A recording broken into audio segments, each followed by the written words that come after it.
You can take your mask off to speak okay. so we can hear you. Yeah. Okay.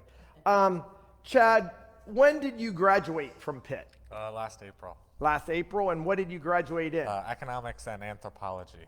Economics and anthropology. Okay. Then why did you go to Bangladesh? Well, eventually I always wanted to go back to Bangladesh, but I didn't know how soon. But then the pandemic hit, so I had a lot of time to think of what I wanted to do. And so a volunteer year or two sounded like a good little break in between, maybe more schooling afterwards.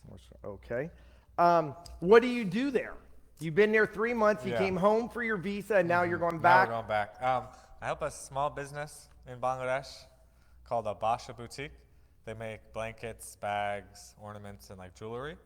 And they exclusively hire women who have been sex workers before or are at a high risk of being sexually trafficked or human trafficked.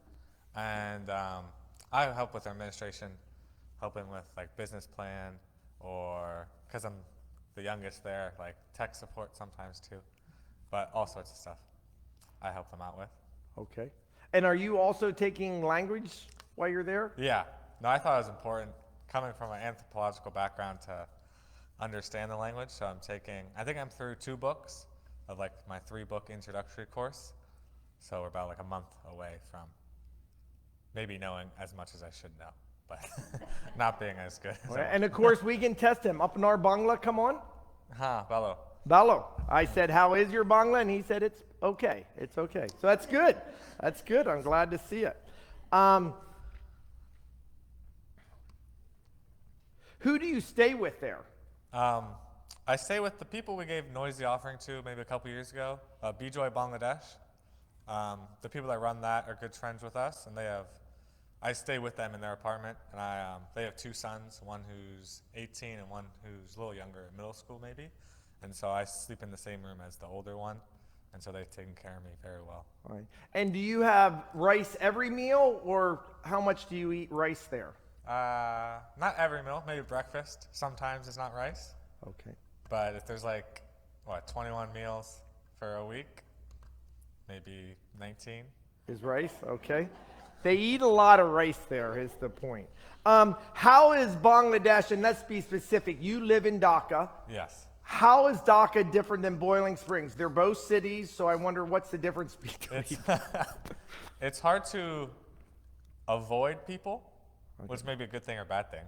But in Boiling Springs, you can just go for a walk around the lake or walk around and you don't see anyone in a day, especially with COVID. But it's almost impossible in Bangladesh not to see someone or run up on someone. So that's a big difference. It's very communal. I guess similar to Boiling Springs, very communal, where their problem is your problem, or your problem is their problem, even if you want it or don't want it.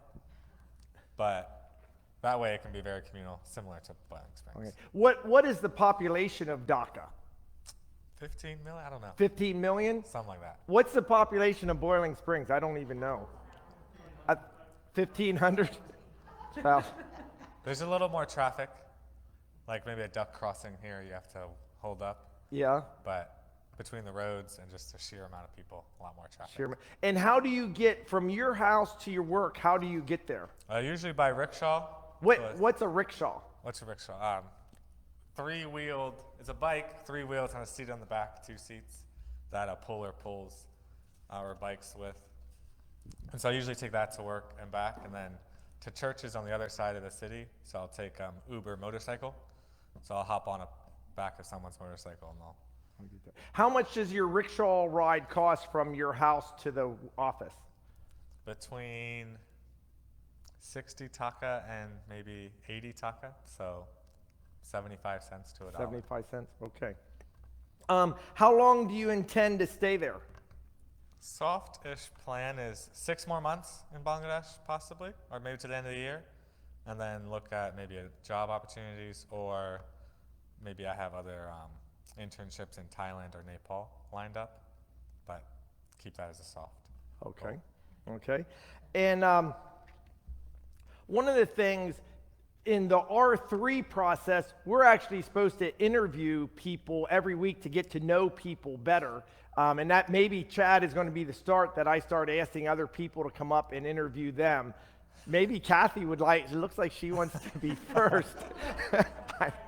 But one of the questions is, how is God working in your life, or how is God a God moment, or maybe how does God, how do you see God working in your overseas volunteering? Yeah, I'm seeing a lot of different expressions of faith in Bangladesh because it's a majority Islamic country.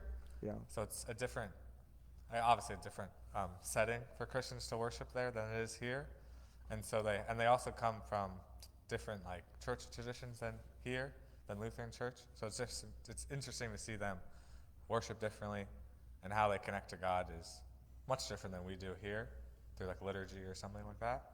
And just, I guess that's a big thing that I'm realizing about the church, and that God's much bigger than just Boiling Springs, PA. Okay. Like he saves people on the other side of the earth as well as here. So that's a good thing to put in perspective for myself, to see that he really is that big and can change people's hearts and minds. Okay, we'll continue to pray for you. Let's give Chad a round of applause. Thank you, Chad.